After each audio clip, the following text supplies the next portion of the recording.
Hello and welcome to rePRO Film Festival by mamafilm. I am Debbie Samples. I'm Leila Meadow-Connor. And I'm Mallory Martin. As the founders of rePRO, we want to thank the village of people who have made this festival possible, our filmmakers, special guests, partners, sponsors, and of course, our audience. You have lent your time, talents, and expertise to help amplify the voices that are so crucial in the fight for reproductive justice and bodily autonomy. When you purchase tickets and donate to rePRO, you've become an active participant of change, as all net ticket sales and accompanying donations support our 5 beneficiary organizations. We thank you for participating in these vitally important call to action conversations and hope you leave feeling empowered to be your own advocate in the world. Please keep women's reproductive rights at the forefront of your mind as we enter this critical election season. We're pleased to present the Policing Pregnancy Call to Action conversation moderated by Cindy Soohoo from the City University of New York's Human Rights and Gender Justice Clinic. Hi, happy Friday, everyone. Welcome to the Reproductive Film Festival's Policing Pregnancy Call to Action conversation.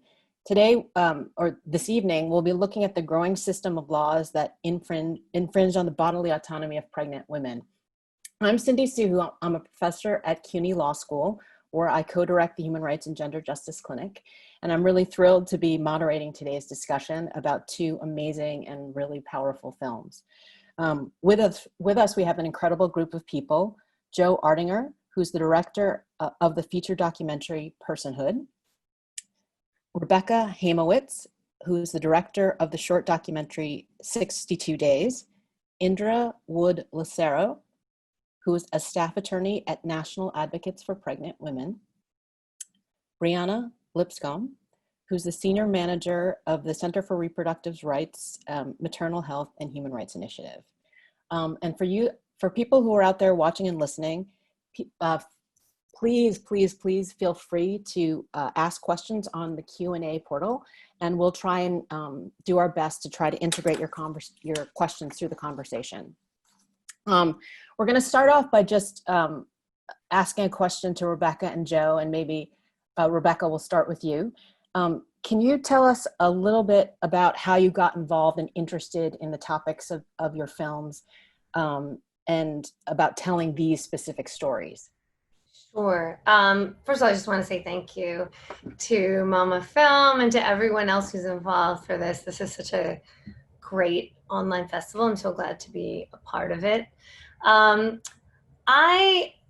This particular film, I actually learned about it the same way a lot of people did in the subject matter, in that I had heard on the news about Marlisa Munoz, and about the fact that her family all wanted her taken off of life support. She was 14 weeks pregnant at the time with an unviable fetus, and that they were united in the fact that they did not want her to remain on mechanical support, that she had a DNR, which is very rare for a 33-year-old woman. But the state of Texas was insisting on interpreting a law a certain way so that she would have to be maintained on mechanical support against their wishes. I've worked on a lot of films before, and they usually deal with reproductive justice issues, with really complicated issues. I made a film about outsourcing surrogate mothers in India.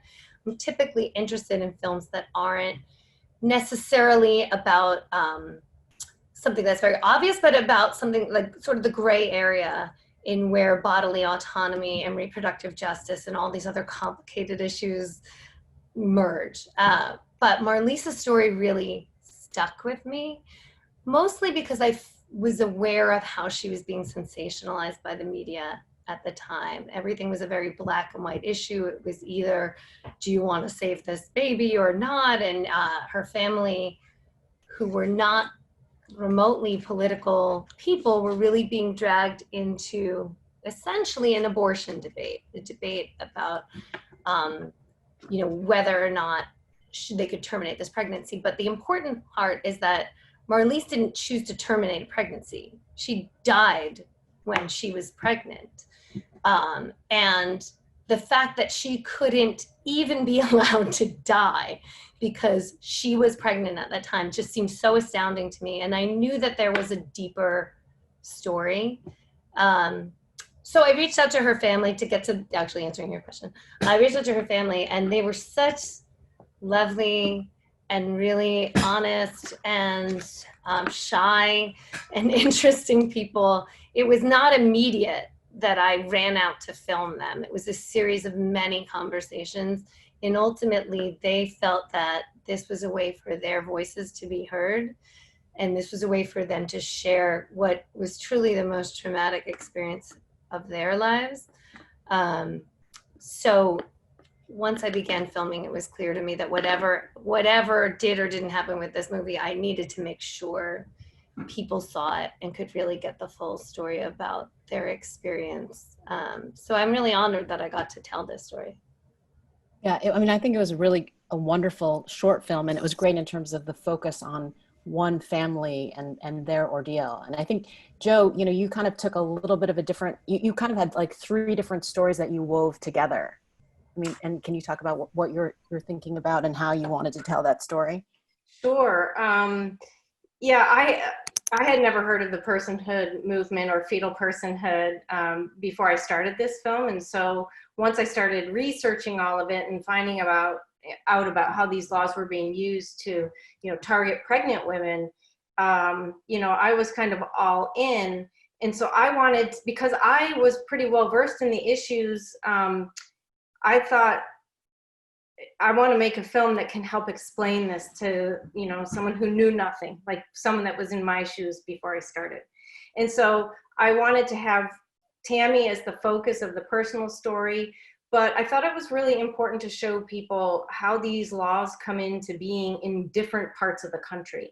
You know, so with Tammy's story, we see how Wisconsin's law works. When we went to Colorado, we could see how personhood amendments, they get put on the ballot and they're asking the voters to make a decision. And in Tennessee, we were talking about the Fetal Assault Law, which is something the legislature passed. And so everywhere you turn, there's an opportunity for someone to pass one of these laws. And there are so many, they come in so many different stripes, I guess you'd say, that I think it's really important for people to understand just how widespread this is. And that's been one of the most consistent pieces of feedback we get, is that people are just really, really shocked. They can't believe a fetus could get an attorney, and you know, they can't believe these laws exist even in their own states that they consider are blue. So, I mean, that's what we were hoping to do, and we think it's coming across based on audience feedback. Yeah. I mean, I think it was really great also the way that you showed how it impacts family law, how it impacts criminal law, right, in terms of the Tennessee statute where they tried to make it a crime for a woman to use drugs while pregnant, and then just sort of the broader personhood ballot initiative. So I thought that was really great. And maybe I'll turn to Indra, and can you tell us a little bit about why, you know, what's the strategy behind these personhood laws? Like, you know, why are anti-choice people trying to pass them? And what broader impact do these laws have? Because I think what these films really show is it's not really just affecting people who want to terminate pregnancies, right? I mean, I think the big overarching goal is to push the question constitutionally so that Roe will be reviewed. And frankly, it's been a very long-term strategic policy to chip away at abortion rights, hoping for the time that the court would be poised to reconsider Roe, which has been effective, as we've seen. You know, the composition of the court has changed, the issues have been teed up.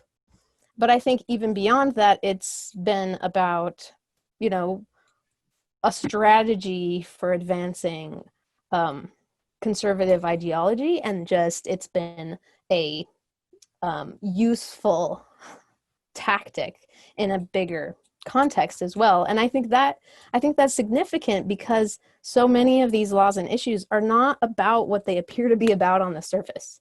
You know, the law in Texas was not really about what it appeared to be about, which, as the family so deeply came to experience, as Tammy so deeply came to experience, you know, these these laws that appear to be about something, about protection of, something, the fetus, ideals, America, are so often not even about that thing. And I think even these personhood efforts are not even about fetuses. They're not even about concepts of personhood, but they're really part of a bigger political project to undermine actually some of these values. I could go on, but I mean, that's a starting point. Well, Breana, I'll turn to you, and can you talk a little bit more about how these laws are really affecting pregnant people actually who intended to continue their pregnancies, how the laws are undermining maybe their health and their dignity, and also about just, the challenges actually that people face, pregnant people who actually want to continue their pregnancies.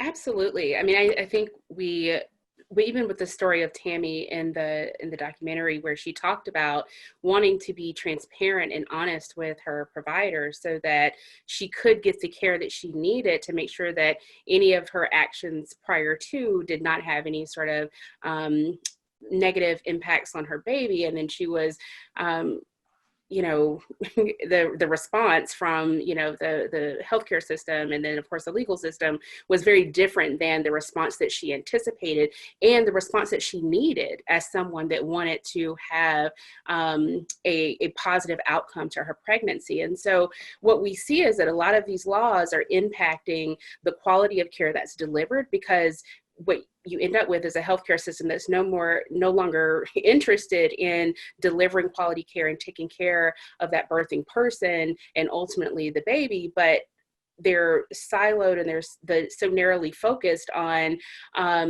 just the fetus itself. And so when we're in the US, when we're so concerned about when we're having women that are dying at exponential rates, from childbirth related issues, and yet we're having laws that aren't being supportive of providing the quality care and the services that these women need, we're seeing this disconnect. And so we saw it with Tammy, and then Cherise underscored that with what's happening in what was happening in Tennessee, right? So a law that was intended to help women in East Tennessee have access to substance use services ended up being a law that was negatively impacting Black people in Memphis. And so I think that somehow we continue to find ourselves in situations where the legislative action is not often lining up with what folks say they actually care about. And I think that we're just continuing to see that as we fight for maternal health and rights, is trying to figure out why this disconnect seems to keep moving forward, and how can we actually get laws in place that are addressing the underlying issues to this. So if the women are using substances during pregnancy, I think Cherise said it, others said it, they're self-medicating. They're trying to cope with the fact that Tammy didn't have access to health insurance to pay for the medication that she needed. Women birthing people that are in poverty, that are dealing with unemployment and just other issues that we could have the social supports in place if we wanted to, but instead the focus seems to be on implementing personhood laws and fetal assault laws. And so how do we stop that? Because it's imperative that we do. Yeah, and Indra, I'm seeing that you're kind of nodding along. I don't know whether you have anything to add in terms of like the kinds of strategies we're seeing and these laws and sort of this punitive approach, right? Just, I'm nodding so passionately because I'm thinking of these women that I work with who are so resilient, so incredible for the things, the trauma, this profound despair that they experience, but keep on keeping on, and how much of a policy choice it is. It's just a choice. We could make different choices that really set out to help people, meet them where they're at. It's not that it's out of reach. It's not that these are impossible things. People want systems to help them. They believe in them when they go to them. Most recently I've been in conversation with a woman in Northern California whose children have been removed due to substance use during pregnancy. Here we are in the middle of COVID too, so she's having to FaceTime visit her infant, and she is asking for help. She's trying to find help. She's in a rural area, and there just isn't. There's not providers, there's not facilities. She would love to enroll herself in a treatment program where she could have her infant with her, and there isn't such a place for her. Even in California, where there's a lot of resources and there's some good progressive thinking. But again, it's just about choices. And we're spending so much time and attention having to fight against these initiatives and even just clarify, just from the depths, we care about families too. We actually care about pregnant people. We care about new life and new families. Let's turn some attention to that. Yeah, I think that's really true. And I think, Joe, one thing that was very powerful in Personhood was the statistics, I think, that you showed, that I think it was like 19 of 177 drug treatment, only 19 of like 177 drug treatment programs actually take pregnant women. Right. So right. I mean, do you want to talk about that?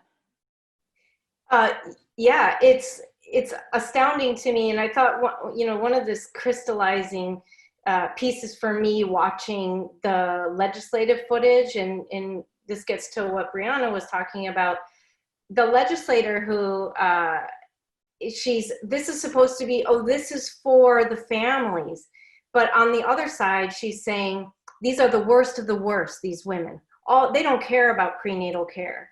That's so not true. Many women in Tennessee, because they couldn't get help at a facility, and it was who took Medicaid, then it was who took pregnant women, and if they did take pregnant women, how many beds did they have? 2. So, what would those outcomes have looked like if they had been able to get help? Instead, one woman, afraid to be arrested, gave birth on the side of the road, trying to get to another state to give birth. What would Tammy's outcome be, her long-term outcome be, had she gotten compassionate care, services that she needed, instead of being traumatized by the state? And, I could go on. It just makes me so furious. And I watched Rebecca's film before this, and I had the same boiling emotions listening to the people justifying this, and the dehumanization of women, and it's so upsetting. I cried good tears during the Rebecca's film. Yeah. And like few expletives came out. I mean, it's just, why is it so hard for us to choose, to do the right thing and provide services that would actually move people forward in life, as opposed to moving them backwards by putting them in jail?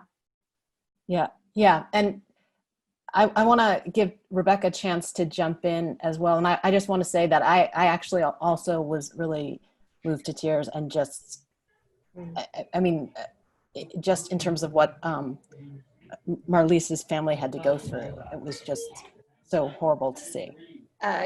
Yeah, no, and Joe, I didn't get a chance to tell you, clearly felt the same way watching your film. It came up in this conversation earlier, and a couple of the panelists mentioned it, right? What is the real point of these laws? Are they really intending to protect life, or whatever it is they're claiming? And it's very clear once you get to really examine anything with any care, right, that this is not at all about protecting life. I mean, in the case of Marlise Munoz, right, this was not a viable pregnancy. There was no life to protect. It's about creating a second-class status for people with the capacity for pregnancy, and it's about controlling them. And the fact that every other person in the state of Texas gets to make a decision about what they want to happen to them at their end of life. The fact that a family can be united, we know what this person wanted, she was clear about her wishes, and yet the fact that she was pregnant at the moment of her death suddenly negates all that. And in Joe's film, there's so many obvious parallels. I mean, all these things are connected. I think it's so, it's like I'm trying to think how to say this. I've been doing these discussions for a while, and it's starting to get to the point where I'm like, it's so insidious.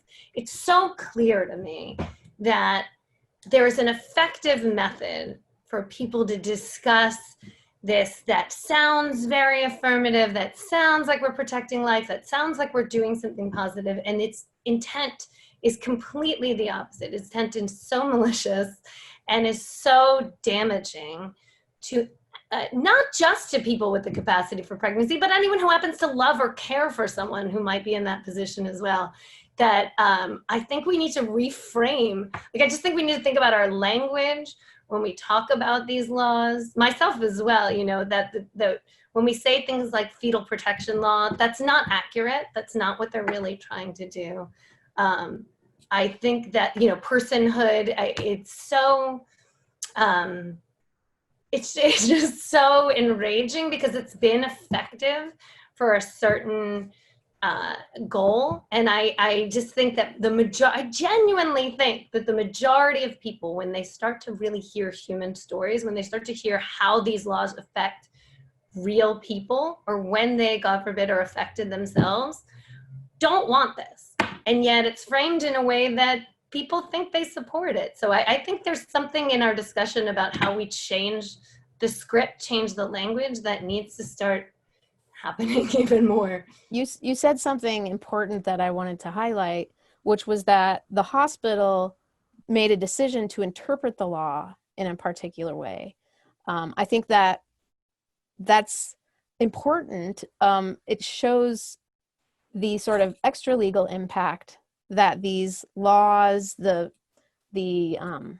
efforts to change laws are having, so that you can have a law written like Texas's, which wasn't great, but the hospital could have interpreted differently. The hospital actually had some choices that they could have made, but I think what I find is that people in those kinds of positions, with some discretion, who are part of systems in a role where they're having to interpret these things, are influenced by really the rights framing about these things, so that there's this extra, this is a thing, this is a serious thing, so we better be careful, we better call in the lawyers, we better not listen to the family.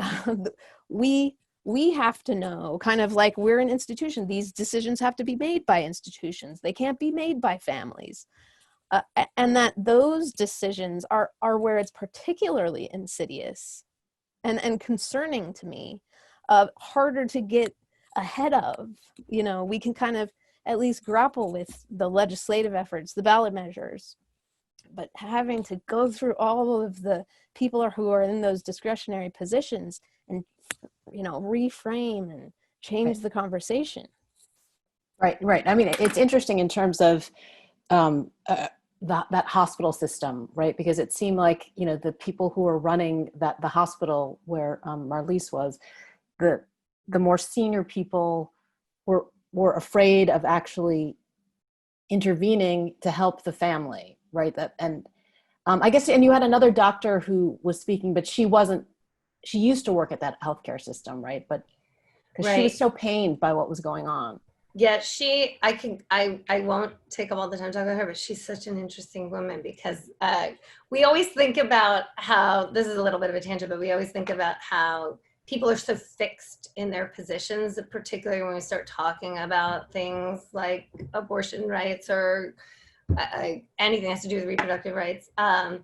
But here was a woman who, the first time I met her, felt it was very, very important for her to tell me how she was pro-life, that she was a pro-life physician.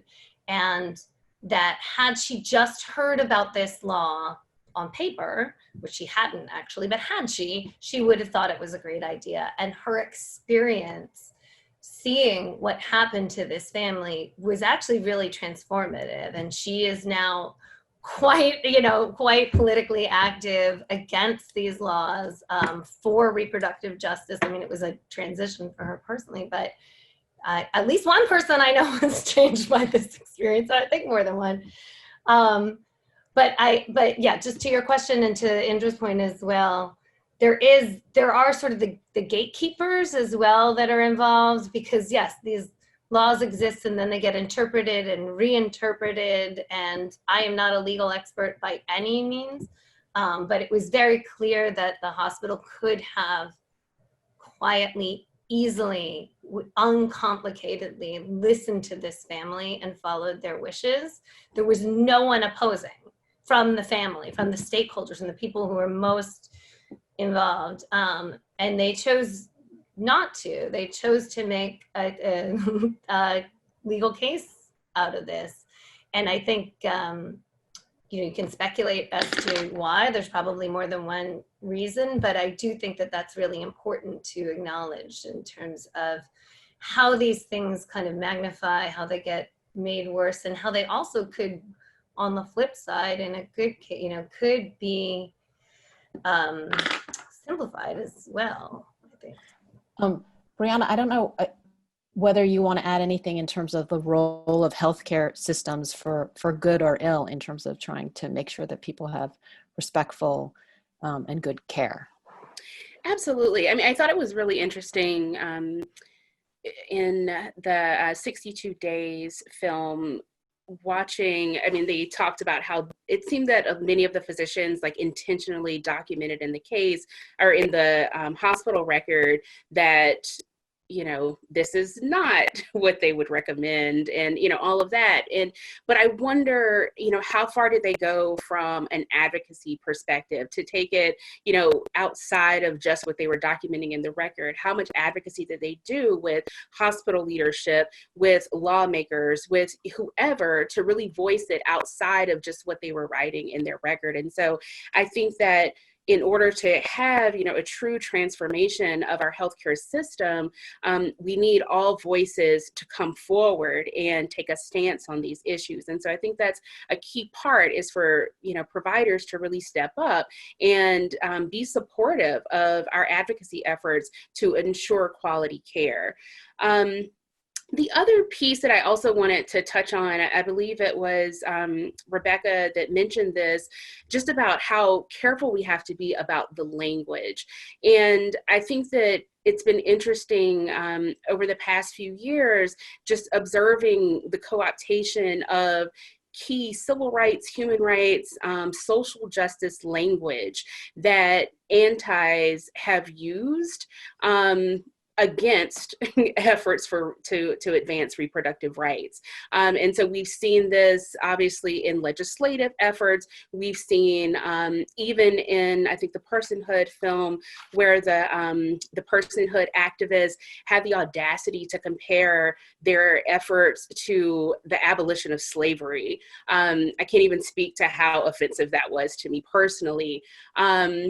And then even just thinking about current efforts by the administration to, establish, divisions within Health and Human Services, to have a civil rights area that's focused on blocking access to care for LGBTQ communities and others that are seeking abortion, and other attempts to establish commissions that will redefine civil and human rights. And so I think we have to be vigilant on so many fronts, because I feel like there are so many attacks in using our own language against us that we really have to be careful about. So I just wanted to kind of address that, as well as Rebecca mentioned, being careful about the language, because what we think, and what many of our advocates that aren't reading it closely may think is really advancing reproductive rights, could be working directly against us.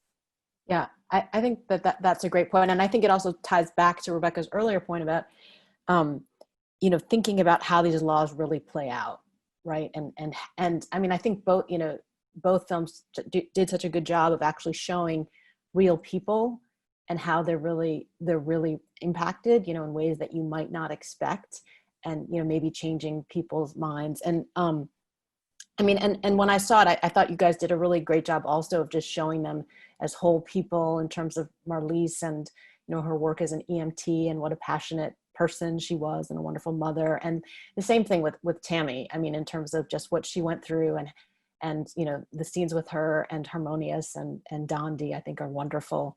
But I think it's, you know, it's not without cost for people to sort of be the main story in a film like this, but I think we get so much out of it, right? Because we actually see the individual stories and it has so much more of an impact.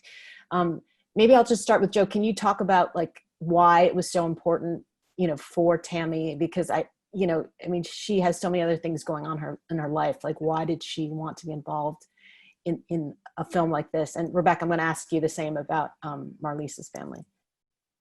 Yeah, I was introduced to Tammy by National Advocates for Pregnant Women. They had started working on her case, and when they broached the subject with her about whether or not she wanted to talk with me, she was very open to a phone call, and she really asked me a lot of questions, and she wanted to get to know me, and she wanted to know what my purpose was.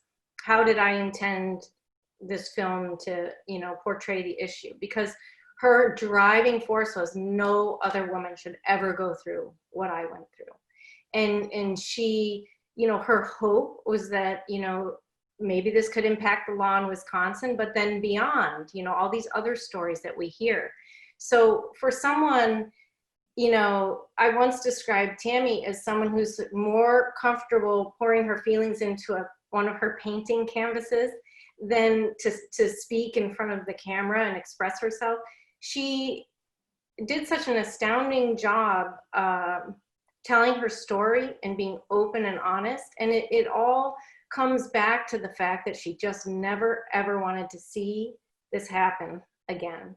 And, you know, it's, you know, we've talked about this a little bit, but of course, people who are in need of services the most are typically the ones that are just getting scooped up into these, you know, laws. And, you know, that was another thing for Tammy, and she really just needed help. And then the way it followed her around, I mean, Tammy has been amazing, and we became pretty close, you know, over the course of years and several birthdays and, you know, doing the Women's March together. It was all incredible. And so I've been able to see the long-term impact. And, you know, it's no joke, you know, it stays with you and it follows you around. And so, you know, to this day, we just talked last week, and she's extremely interested in seeing this through. How else, you know, she wants to hear what's happening, because she really would love, you know, her case. Actually, I mean, this is getting into the legal stuff, but, you know, she was successful in her case and, you know, overturning or having that law declared unconstitutionally vague, yet it's still being applied. I actually looked up some statistics, you know, because at the end of the film, I say how many women in Wisconsin have been affected over those years, but I didn't have access to 2018 figures. And I looked them up. And in 2018, over 400 cases were referred for potential unborn child abuse. They have an appendix in their report specifically for unborn child abuse.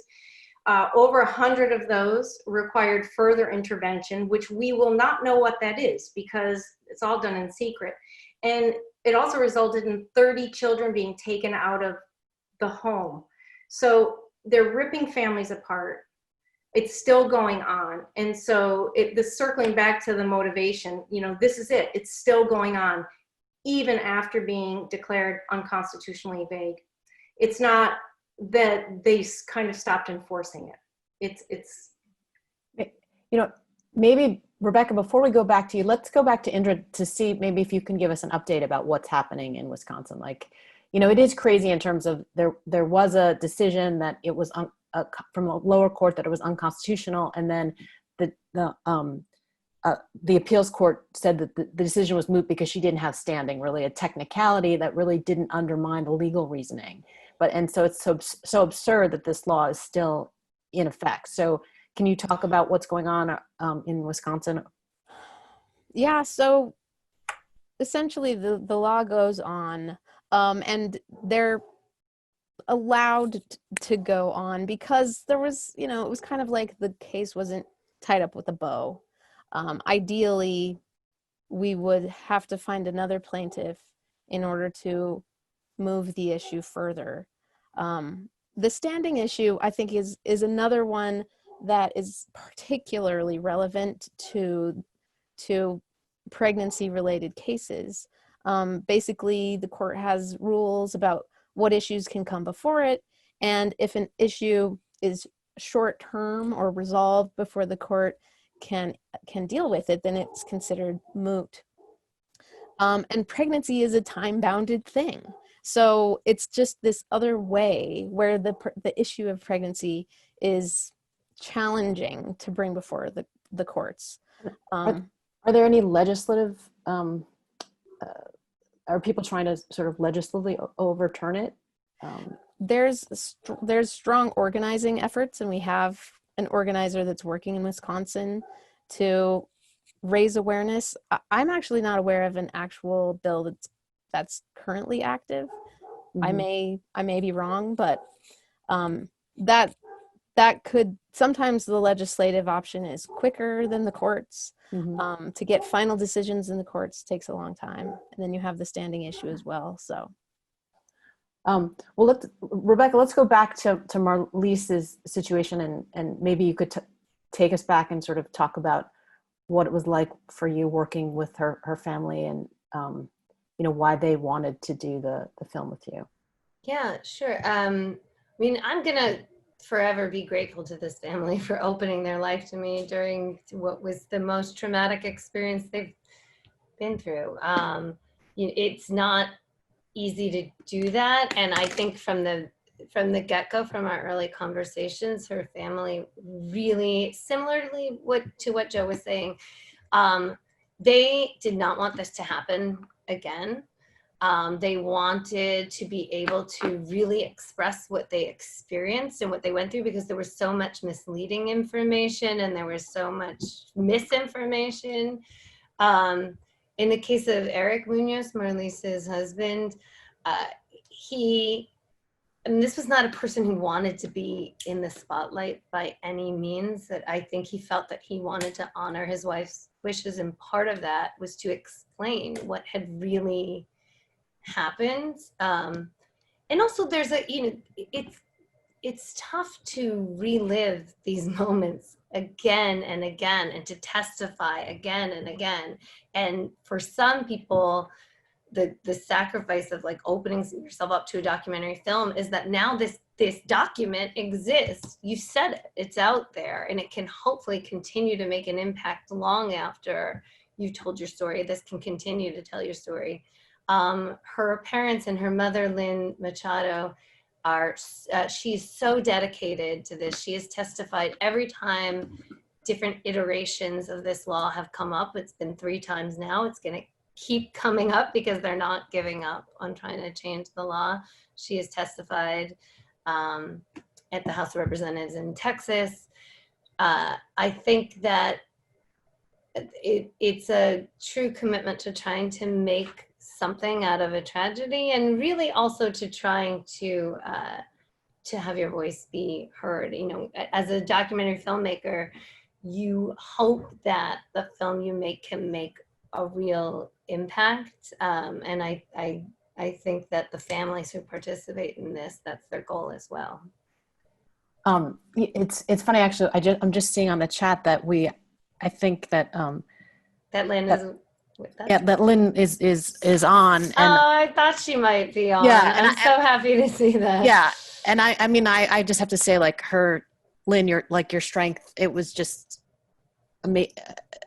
it was just so touching, and I think your family is so strong. And but she wrote that in response to the question about the doctors and the situation with the doctors, and she wrote, the doctors at the hospital were told that if they went public with their remarks and feelings, they ran the risk of not only losing their jobs, but their medical license. It's interesting in terms of like the way that we sort of set up these systems, right? In terms of the doctors feeling like if they actually treated their patients with respect and consistent with medical ethics, right, that they would lose their license. But yeah, go ahead. Yeah, I feel the doctors assigned to Marlisa's case were acting as advocates in the best way they could, albeit not losing their jobs or licenses.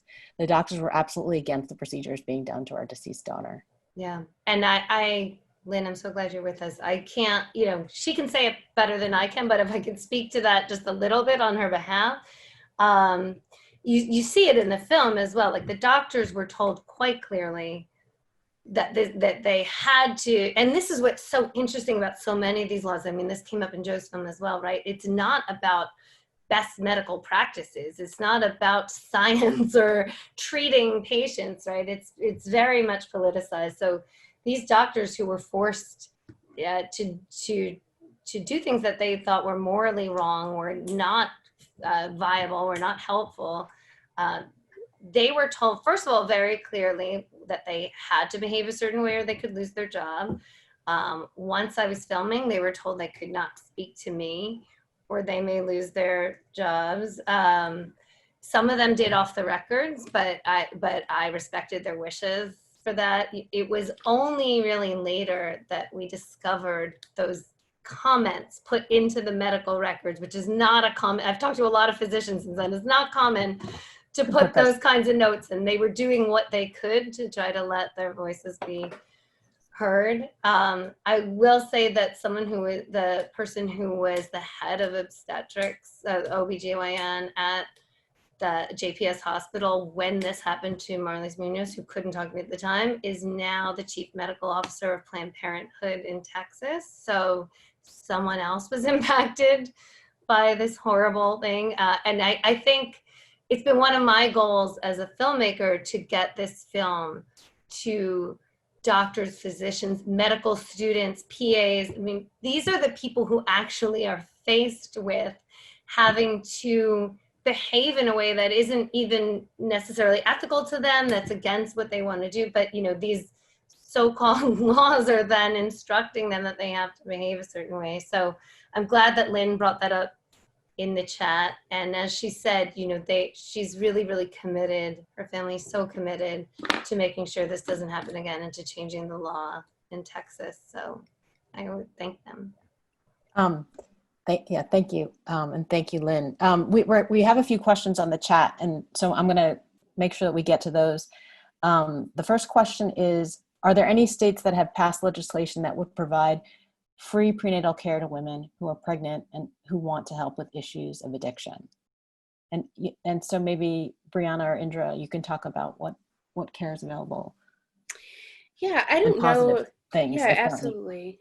Yeah. I don't know if there are any states that have specifically passed legislation to provide free prenatal care for folks that are dealing with substance use issues. However, especially if they're not eligible for pregnancy Medicaid. So I feel like a lot of the efforts in states are really contingent on whether or not the birthing people already qualify for assistance in a very particular way. I think there have been a few efforts to expand the services or even extend services that are available. So I think right now there is a lot of attention on services for women that are battling issues with opioid use during pregnancy. And so we have certainly seen a significant increase in programs and access to treatment services, both during pregnancy and then also postpartum. And in fact, I know Missouri passed legislation to extend their Medicaid coverage for women that are specifically dealing with, I think, both mental health and substance use issues. So that is positive. We would love to see that extension of care for any person that's on pregnancy Medicaid, up to 1 year, that they not just carve it out for, a smaller subset of the population, because we feel like all of these people need help. And then also, I think the other question is around, perhaps what if there's an issue that's undiagnosed at that time, and then they don't know about it until after that 60 days of coverage lapses.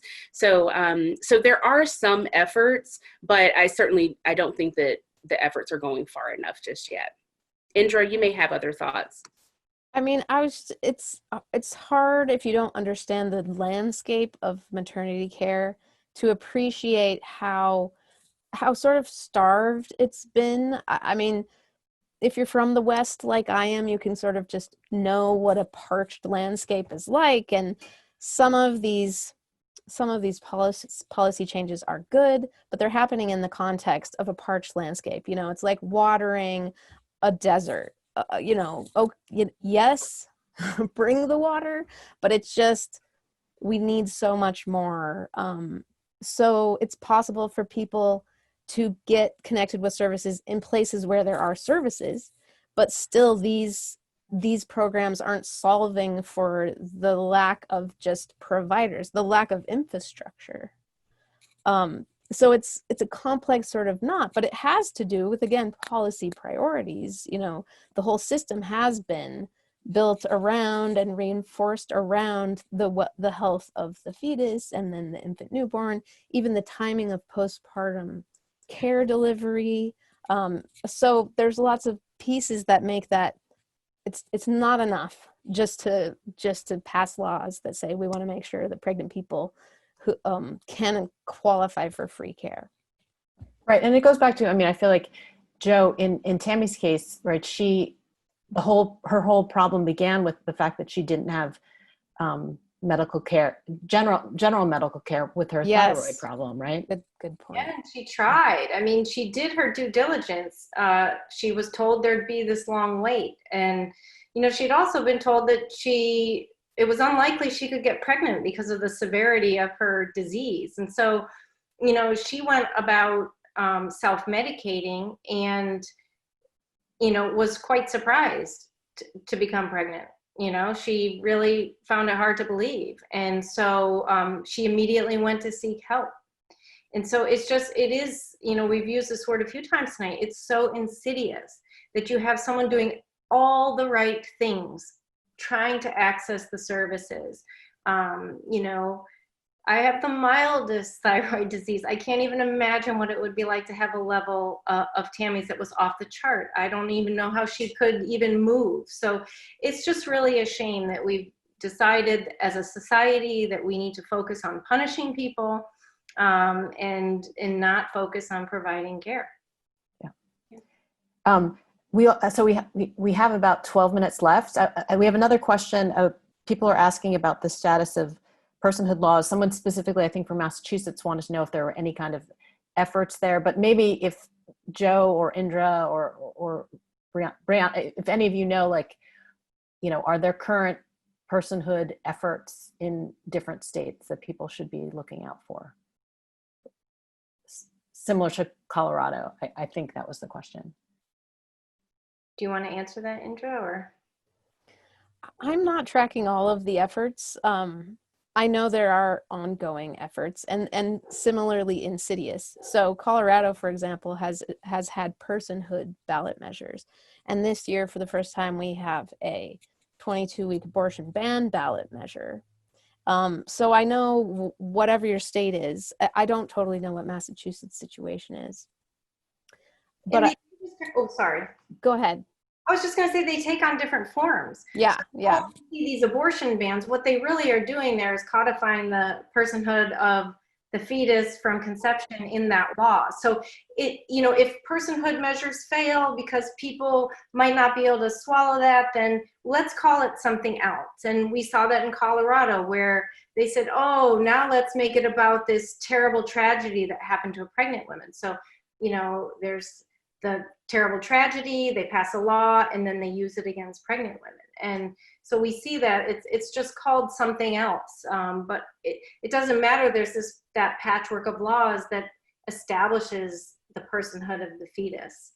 And once you do that, women they lose their personhood. I guess what I'd note from National Advocates for Pregnant Women's work, tracking cases all over the country, is that almost every state has had a case where a woman has been criminalized because of the outcome of her pregnancy.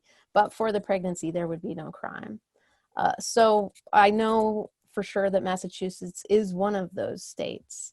And again, it's because regardless of the law, there's always the possibility that can be interpreted in a particularly punishing way or a particularly punitive way. And that's kind of what you have to look out for. And that's, I guess, what I would hope that advocates could come to be as adaptive or as, cued into the squirminess of these issues so that you can catch them no matter what the language is or no matter how it's phrased, and that we can become a little more, leery of these laws, regardless of what the wording is. Yeah, well, I mean, I think one great thing, in Personhood was just the movement in Colorado, led by Color and other groups, right, to sort of beat back this personhood legislation, and I think it sounded like it was a hard campaign in terms of getting people to understand what the law is really doing, but like there's sort of these long-term efforts to get people to understand and be more savvy to see what the impacts are going to be. And also in Tennessee, right, that they were able to repeal the Fetal Assault Law. And so maybe I wanted to turn it to talking about sort of organizing and what's going on in terms of getting voters out, getting people educated. And I feel like a lot of this work is really being led by reproductive justice groups and women of color. So I don't know if people want to talk about what they're sort of seeing in terms of the organizing. Indra, maybe let Breana chime in first, and then Sure. So I think, so I'm based in Atlanta, Georgia, and I can't help but think about the 6-week abortion ban that came down in, seems so long ago. It was either 2018 or 2019. I feel like we're constantly battling these issues, so you just never quite remember which year it is. But so, of course, that 6-week ban definitely dealing with personhood issues. Meanwhile, Georgia has practically the worst maternal mortality rate in the US. And so a lot of the organizing efforts that we've been doing here while trying to simultaneously ensure that women still have access to the full spectrum of reproductive services is also trying to, demand that the government actually pass supportive laws for maternal health care. And so I think part of that is making sure that we're supporting our partners on the ground, as they are really the first line of defense that we have, because as I think Charisse was a great advocate in the film, just talking about, realizing these are the negative implications that these types of laws will have. And so I think making sure that we're engaging our partners and amplifying the work that they're doing, listening to them as these types of laws are coming down, and also figuring out how we can change what's already in place is really critical. I think the other thing that I wanted to lift up is rethinking this entangled relationship that the healthcare system has with the legal system. Because as we've said many times during this discussion today, it's impacting the quality of care. It's impacting the trust that patients are able to have with their providers. And so the result is either they won't seek care, or when they do seek care, suddenly they're thrust into this justice system, whether it be the penal system, whether it's child protective services, and I'm using quotes there. There's just this really dysfunctional relationship. And so I feel like we have to figure out how to separate the two, so that when a person needs care, they're able to go to a place where they can trust that them as an individual, regardless of their pregnancy status, are able to receive the care that they need and that they deserve, without fear that there will be some sort of legal action against them or their families. And so those are just some of the issues that I feel like are constantly ongoing, and that we are at the center through our work on the maternal health front are really trying to make sure that we're walking in solidarity with many of our reproductive justice partners as we're fighting these issues. Indra? Well, I would just want to emphasize that disentangling of healthcare from policing essentially it doesn't even have to be hard. There are great pathways and roadmaps, and they're just due process, and they're just things like informed consent and privacy laws that actually these systems can do. They effectuate these principles and laws, often with other patients, but on complex issues, some of those procedures and principles break down. With regard to organizing, I just wanted to mention, I think one of the amazing insights of women of color with regard to reproductive justice is the intersectionality of these issues. And I think when we are very rooted in the intersectionality, we can win. So one of the approaches that Colora is taking in Colorado now with regard to this 22-week abortion ban is talking to communities about how it's an access issue with regard to abortion on the one hand, but it's similar to how the Colorado legislature considered pandemic relief that would have included undocumented immigrants, because they too have lack of access to needed health care. And it's about making sure that communities have access to needed resources so that they can thrive. That's a message that really resonates, and that's, I think, the great wisdom of the reproductive justice movement and the women of color leaders is just remembering to root our efforts in family and what's good for families. Yeah.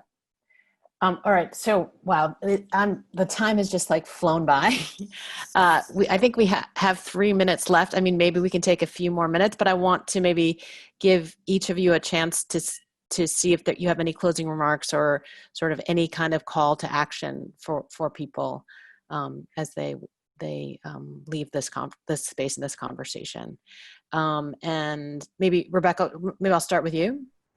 Sure. There's been so much interesting conversation. I clearly could just keep talking for a while, but I won't do that. As far as a call to action, I mean, I was thinking just now about what Breana was saying about the entanglement between the legal system and the health system. And there's sort of this other actor, which are the politicians who are creating these laws, and I've spoken to many of these people, and who don't care about, they not only do they not really care about sort of the nuances of the health care, they don't care to inform themselves about basic biology when it comes to what is possible and not in a pregnancy. I mean, I wish I was joking, but it's like they literally are living in a fantasy world where once a sperm and an egg have met, then somehow there is this magical thing that's going to happen that doesn't involve a pregnant person. And at any rate, I think that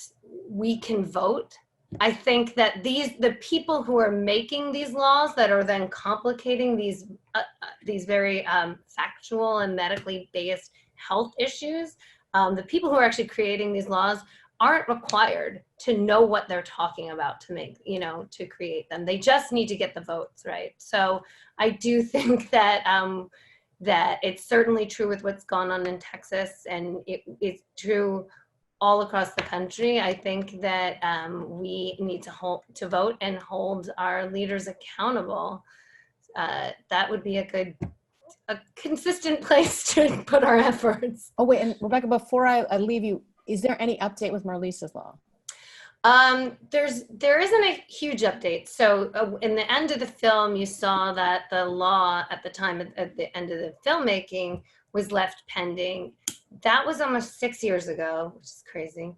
It has now had 3 iterations because in Texas, their House of Representatives only meets every 2 years. They're only in session for 6 months every 2 years. This is what I learned making this film.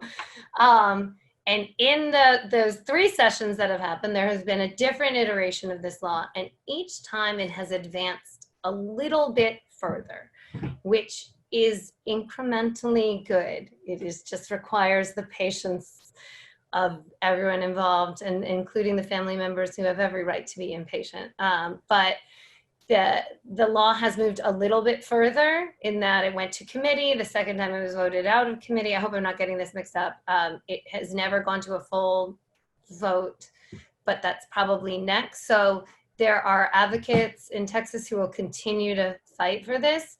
It's also inspired advocates and lawmakers in other states who have heard about what happened to Marlise, who are in Iowa, for example, who are trying to change these laws.